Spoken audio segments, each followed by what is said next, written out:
y a de la hi-hou.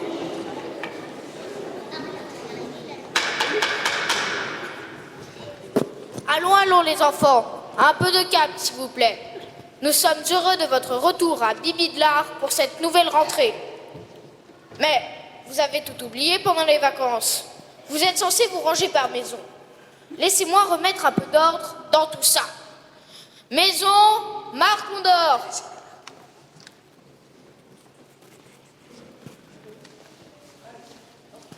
Nous rappelons que cette année, tel le lion sur votre blason, il faudra faire preuve de courage et de bravoure.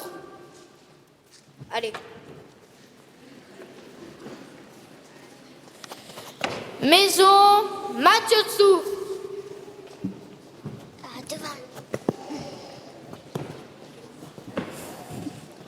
Rejoignez votre étendard à l'ange et soyez digne de lui en vous montrant amicaux et loyaux.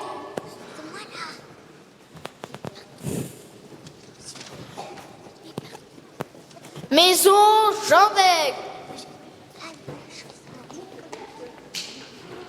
Vous devrez être intellectuel et créatif avec à la même acuité que l'aigle de votre blason.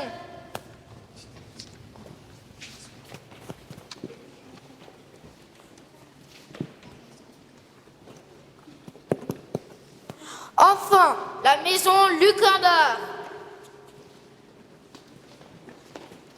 Fiers et ingénieux, rejoignez votre étendard au bœuf ailé. Ah, cela est mieux. Laissez-moi vous dire maintenant ce que vous allez apprendre au cours de cette nouvelle saison dans notre vénérable école de théologie. Vous avez appris, lors des sessions précédentes, que le socle du christianisme était la résurrection de Jésus. Il nous a donc semblé important, à vos professeurs et à moi, de soulever la question épineuse de sa naissance. Pour le bon déroulement de votre cursus, vous serez d'abord guidé par l'éminent Quirinus Quirel, professeur d'angéologie, qui vous dévoilera les interventions des anges dans tous ces récits sur la nativité. Ensuite, la prophétresse Sibylle Trelawney, professeure de divination, vous parlera à sa manière des différents rêves et visions autour de ce mystérieux Jésus. Enfin, la brillante Aurora Sinistra, votre professeure d'astrologie, vous éclairera sur la course des étoiles dans toute cette étrange aventure. Je compte sur vous pour être sage, comme des anges justement.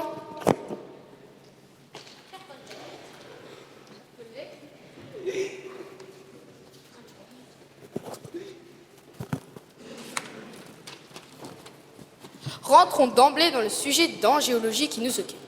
De quelle manière l'ange intervient-il dans la naissance de Jésus? Qui veut répondre à cette question? Élie Digori, de la maison Mathieu de Souffle. Allez-y. Pour notre maison, on raconte qu'un ange est apparu à Joseph en songe, alors qu'il voulait répudier Marie, sa future épouse, parce qu'il avait appris qu'elle était enceinte. L'ange lui a dit que cet enfant était le Fils de Dieu. Ne déformez pas les propos des anges, Élie Digori, et allez plutôt lire ce qui est véritablement écrit dans le grand livre.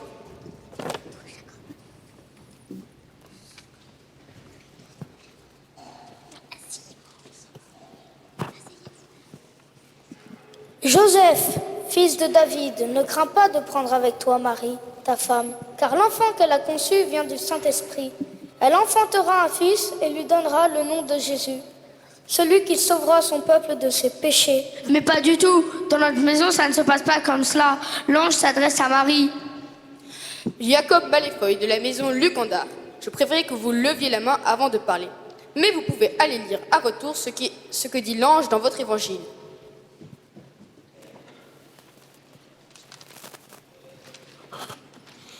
L'ange lui dit, ne crains pas Marie, car tu as trouvé grâce devant Dieu, et voici tu deviendras enceinte et tu enfanteras un fils, et tu lui donneras le nom de Jésus. Il sera grand et il sera appelé le Fils du Très-Haut. Seigneur Dieu lui donnera le trône de David, son père. Merci, très bien. Comment expliquer la contradiction entre ces deux récits? Oui, Léa Lovegood, de la maison Jean d'Aigle. Répondez. La vérité, La vérité, c'est qu'au commencement était le Verbe, et la parole était avec Dieu, et la parole était Dieu. Elle était au commencement avec Dieu, et toutes choses ont été faites par elle, et rien de ce qui n'a été fait sans elle.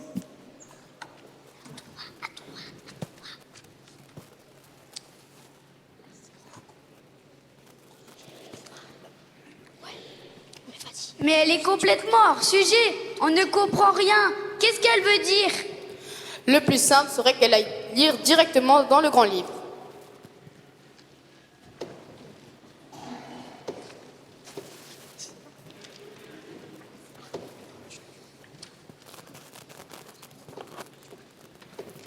Et la parole a été faite chair, et elle a habité parmi nous, pleine de grâce et de vérité, et nous avons contemplé sa gloire, une gloire comme la gloire du Fils unique venu du Père. Professeur Kirel, excusez-moi, mais moi, Harry Pasteur, je demande la parole pour la maison Marcondor. Allez-y, jeune homme. Aucune version ne concorde l'une avec l'autre. La seule chose dont mon évangile témoigne, c'est qu'il s'appelle bien Jésus et que le vrai commencement de tout, c'est le baptême par lequel Jésus a commencé son ministère de Messie. En fait, je ne crois pas que les anges soient absolument nécessaires à cette histoire. Merci, Harry. En fait, vous avez tous raison, à votre façon. Mais les anges ont un rôle bien particulier dans les récits. Ils sont les lieutenants de Dieu auprès des hommes et leur annoncent la parole divine. Ils ont donc tout à fait leur place dans cette histoire. Et il n'y a pas de contradiction entre l'ange messager et le Verbe de Dieu. Rappelez-vous l'étymologie de Gabriel en hébreu. Celui qui se tient devant Dieu. Vous verrez d'autant plus, lors de votre prochain cours, que les anges annoncent les paroles qui viennent aussi des prophéties du passé. Je vois d'ailleurs arriver la professeure Trelawney qui va vous en révéler des secrets.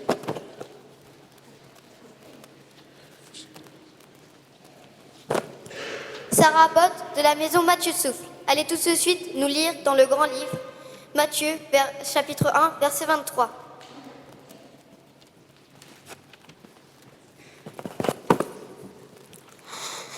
Voici la Vierge sera enceinte, elle enfantera un fils, on lui donnera le nom d'Emmanuel.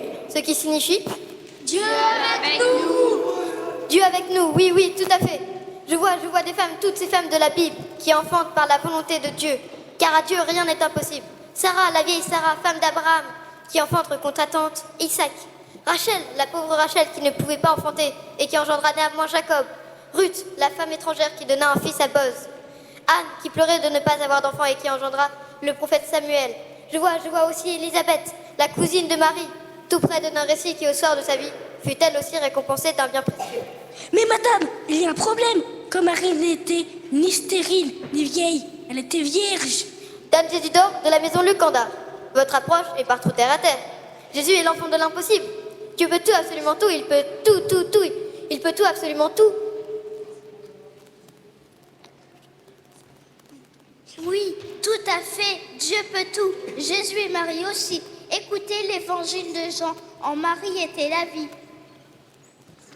Et la vie était la lumière des hommes.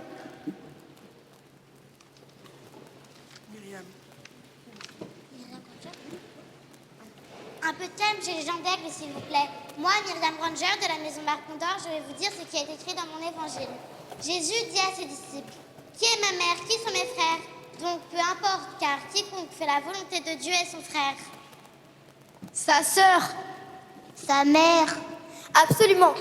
Dieu est tout, il est tout. Le frère, la sœur, la mère, il est Dieu, il peut tout. Absolument tout, il peut tout. Le frère, la sœur, la mère, il est tout, il peut tout.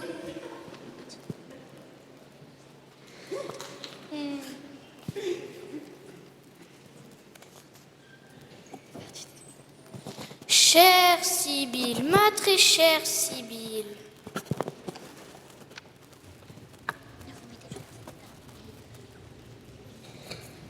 Chère Sibylle, ma très chère Sibylle, ne vous mettez pas dans cet état. Oui, Dieu est tout-puissant et vous allez le voir.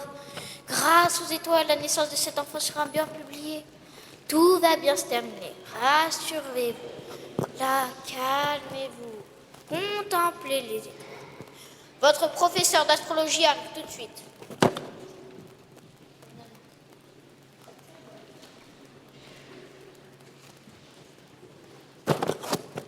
Allons, allons, les enfants, un peu de calme. Souvenez-vous que le calme et la contemplation sont deux vertus essentielles à votre futur ministère. Revenons donc à un sujet céleste. Quelle est la fonction de l'étoile dans le récit La naissance de Jésus? Abdel Dragono, de la maison Mathieu-Dessous. L'étoile a guidé les mages venus d'Orient jusqu'à Bethléem. Mais pas seulement. Dans notre maison, le Candar, ce n'est pas l'étoile qui a pour rôle de guider, ce sont les anges et la multitude de l'armée céleste.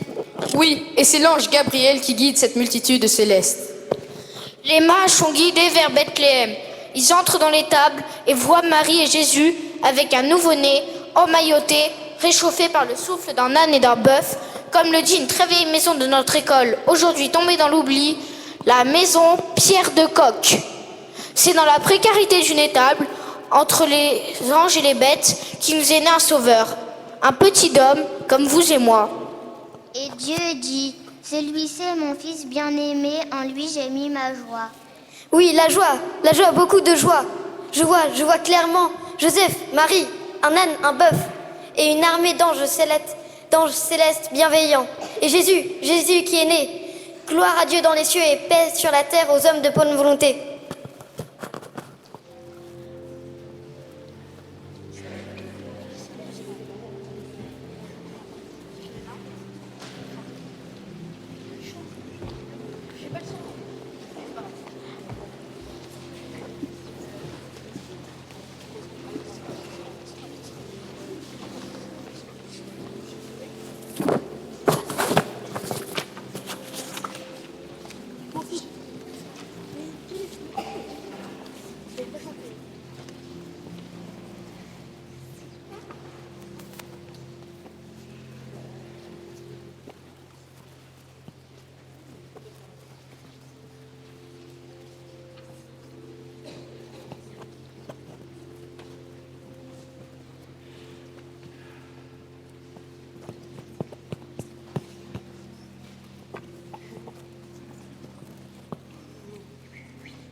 Il y a de la IU.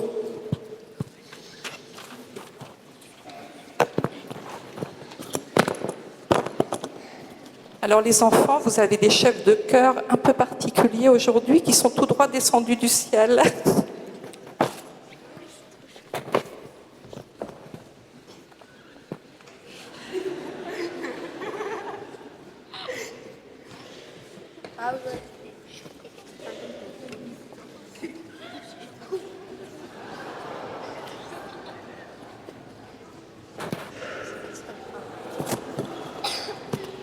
La lumière, c'est mieux.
l'assemblée reprend en chœur.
Bonjour, pardon, s'il vous plaît, laissez-moi passer.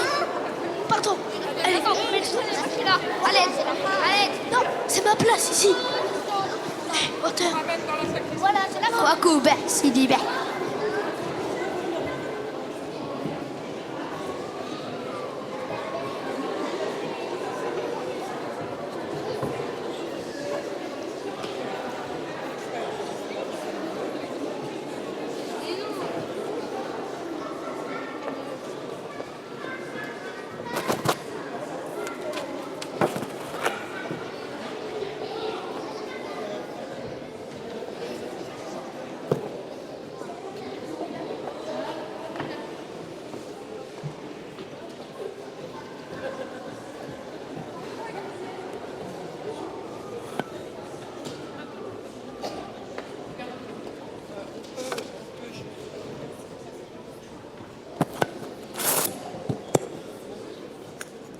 Alors, comme le ciel ne devrait pas trop nous tomber sur la tête, on va peut-être enlever l'auréole, mais on va garder les ailes parce qu'on ne sait jamais.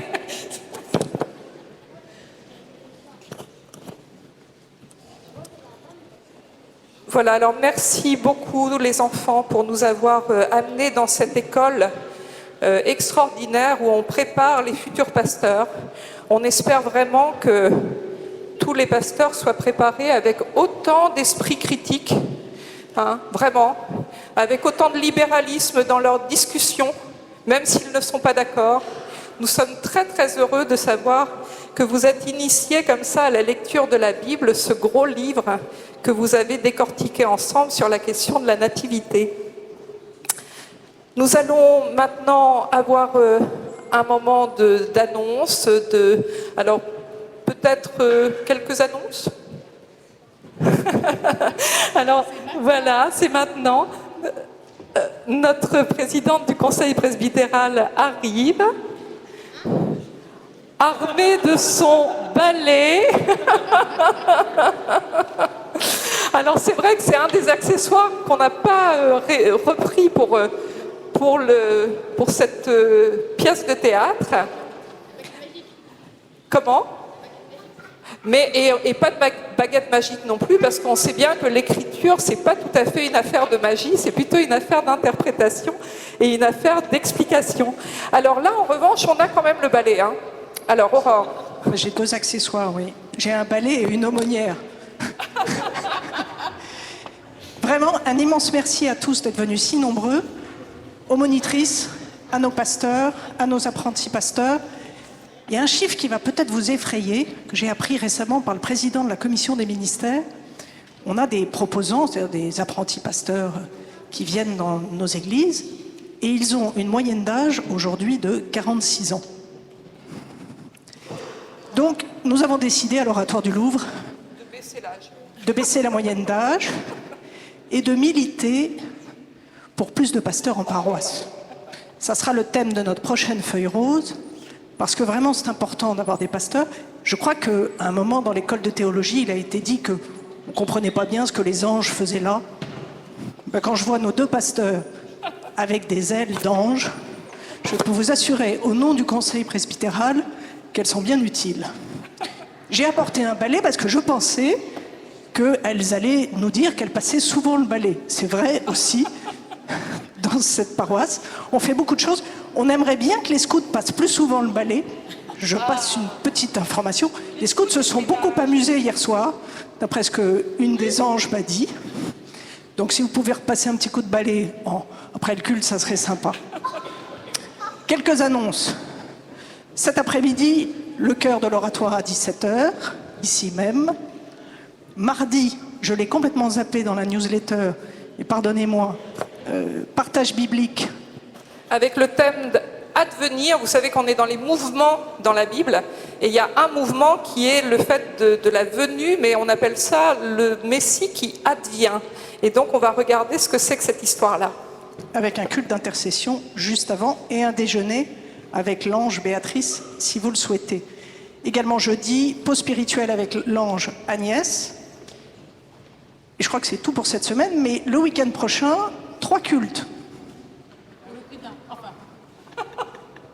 3 cultes pour le prix d'un. Donc Agnès, Adeline Schaeffer assurera le culte dominical le 24 au matin, 4e avant.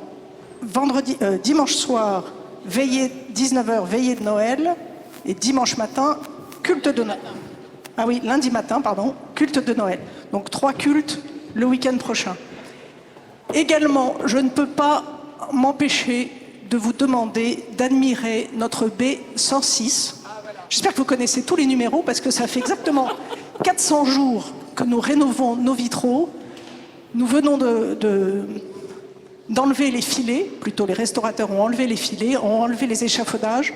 Je voudrais vraiment remercier la ville de Paris et le conservateur en chef du service qui s'en charge, qui est la Coarc, parce qu'ils ont tenu leur délai. Vous vous souvenez, dimanche dernier, nous avions des échafaudages partout. C'est formidable, c'est la magie de Noël. Nous n'en avons plus. Cette baie a été entièrement restaurée, financée par la ville de Paris. C'est un miracle, ce n'était pas du tout prévu. Donc nous avions prévu de faire ce projet de restauration des vitres de 3 ans avec la Fondation de l'Oratoire. Nous l'aurons réalisé en 400 jours. Et tout exactement, il aura coûté 2 fois moins cher que prévu, et pour l'oratoire du Louvre, 4 fois moins cher que prévu, puisque la ville de Paris a décidé de nous en financer quasiment la moitié. Chose importante, ce que nous avons financé, c'est la Fondation de l'Oratoire qui l'a fait, c'est-à-dire que nous n'avons absolument pas touché aux fonds cultuels, aux dons pour notre Église pour le faire. Les dons de la Fondation de l'Oratoire sont faits pour tout ce qui est culturel et notamment notre patrimoine. Et les dons que vous faites ici en Église nous permettent de vivre, de respirer, de chauffer, de chanter, de prier ensemble, d'accompagner les familles qui ont besoin d'un accompagnement, d'écouter chacun dans leur confidence et dans leur chemin de vie. Et donc tout ça, c'est fait grâce à vos dons. Et avoir ces enfants aussi qui suivent l'éducation biblique, nos anges, vraiment, encore un immense merci à nos anges. Et puis, joyeux Noël, c'est la magie de Noël. Vous avez une enveloppe d'offrandes dans vos cantiques, il n'y a même pas eu assez de cantiques et d'enveloppes, mais vous connaissez le don joyeux. Et maintenant, c'est le moment de l'offrande. Comme le rappelait le pasteur Pernaud dimanche dernier, c'est vraiment rendre grâce, l'offrande. Merci beaucoup. Bon dimanche. Merci. Alors pendant que l'offrande se met en place, je profite pour faire lever toutes nos monitrices, parce que tout à l'heure j'ai dit leur nom, mais vous ne les connaissez peut-être pas, vous n'avez pas peut-être mis un visage sur les prénoms. Et donc je vais vous demander, mesdames, de vous lever, de vous mettre ici, au milieu de cette école de pasteurs, puisque vous êtes celles qui aidez les enfants à apprendre à lire la Bible avec cet esprit que nous aimons ici. Un esprit d'intelligence, comme on disait tout à l'heure dans une des maisons. La question de l'intelligence dans la maison Jean d'Aigle, mais aussi avec toujours le courage de remettre en doute les choses, avec la maison Marcondor, et puis aussi la loyauté envers le texte et envers sa propre foi, avec la maison Mathieu de Souffle. Et puis, bien sûr, la fierté d'être bénéficiaire de cet héritage que nous avons avec la Bible, avec la maison Luc Andor. En tout cas, merci à vous, mesdames, et je vous invite à les applaudir bien fort.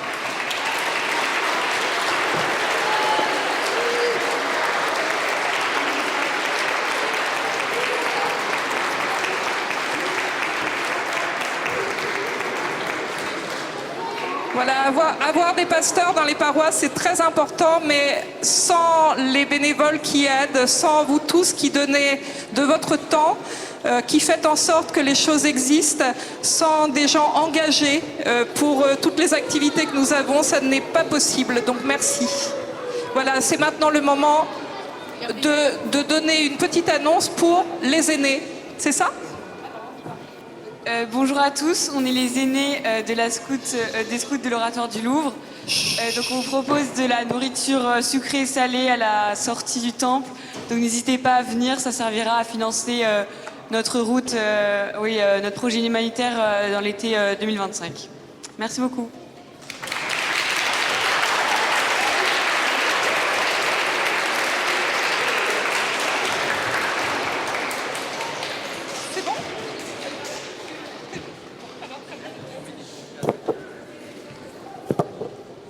Voilà, et je laisse la place à l'orgue et je voudrais saluer spécialement David ce matin qui est avec nous. Merci David.